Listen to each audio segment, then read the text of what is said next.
Hi everyone, welcome back to the third of our vlogs on improving outcomes for multilingual learners in the EYFS. I am Anna Comfort and I work for Better Bilingual, and today we're going to be looking about how we improve outcomes for our EAL learners when we're teaching phonics. Now, whether you are based in a busy reception classroom, or you are a nursery teacher, or you are a childminder and you're working from home, I've tried to think of ideas and strategies that you would be able to adapt for your multilingual setting. So I hope that you find them useful. Okay, so let's make a start. I think today, before I start talking about ideas that I have, I just wanted us to think a little bit more holistically about what it means for children who haven't got English as their first language to learn phonics. I've always found that I've needed to adapt the sessions and move away from just using those formulaic resources, whether it's letters and sounds or read, write, ink, and try to embed them a little bit more in meaningful tasks that we are doing in the curriculum anyway. So often the phonics sessions that I deliver are broken up into small sections throughout the day, and I try and embed it throughout the whole day as well. There's a fantastic book that I've put a picture on here called Scaffolding Language and Scaffolding Learning by Pauline Gibbons, and she talks a lot more about this and how learning graphemes and then blending and segmenting individual words and then looking at ditties, for example, are so abstract for children who haven't got English as their first language, and how you really need to make sure that you're making it more meaningful for them and they're reading and writing things that they connect with. And that's definitely something that I have found as well. One of her ideas is having a wall chart, which is something I now use all the time in my teaching.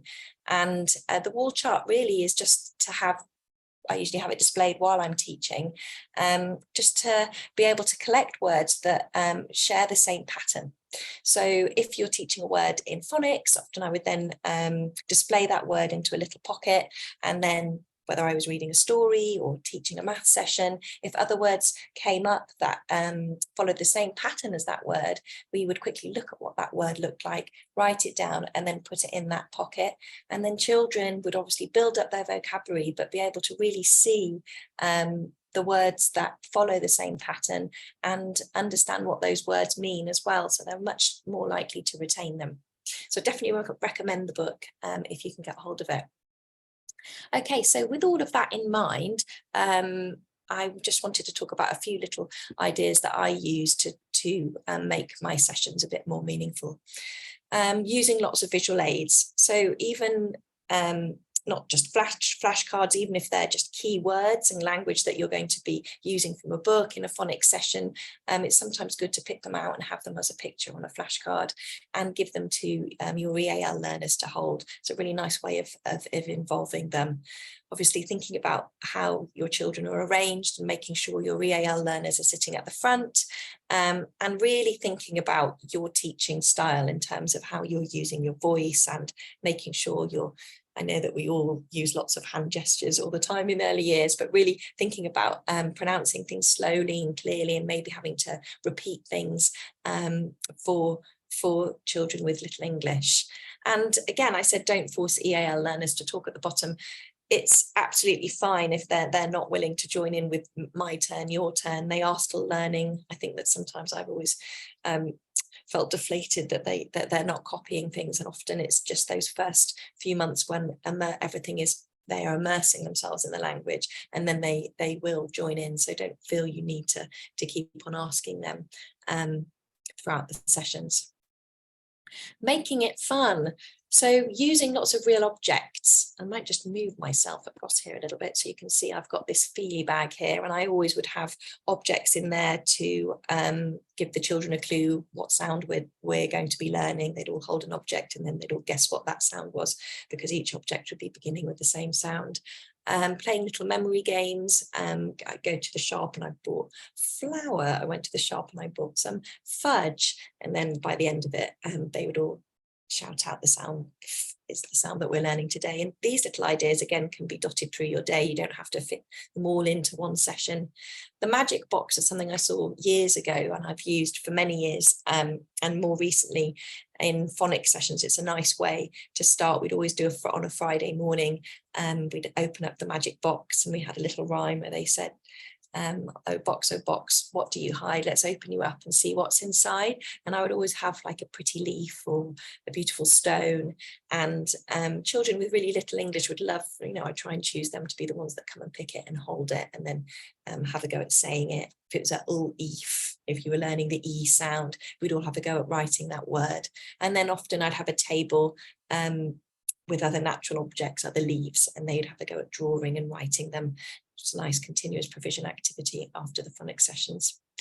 And finally, the lost words. I'm sure you're familiar with this book, but it's something I've had in my classroom for years, and I've only just started to use for phonics sessions, but it's a really nice way to show, another word that starts with another object or a natural object that starts with the sound that you're teaching. And they've got beautiful pictures and poems of stones and birds and trees, beginning with all letters from the alphabet. And I would often have that as another continuous provision activity after my phonics sessions. I would photocopy a picture of a bluebell, I'd read them the poem, and then they would have paints or pencils and come and have a go at drawing the bluebells, and then we'd put their picture next to our phonics sound chart. So yeah, beautiful book.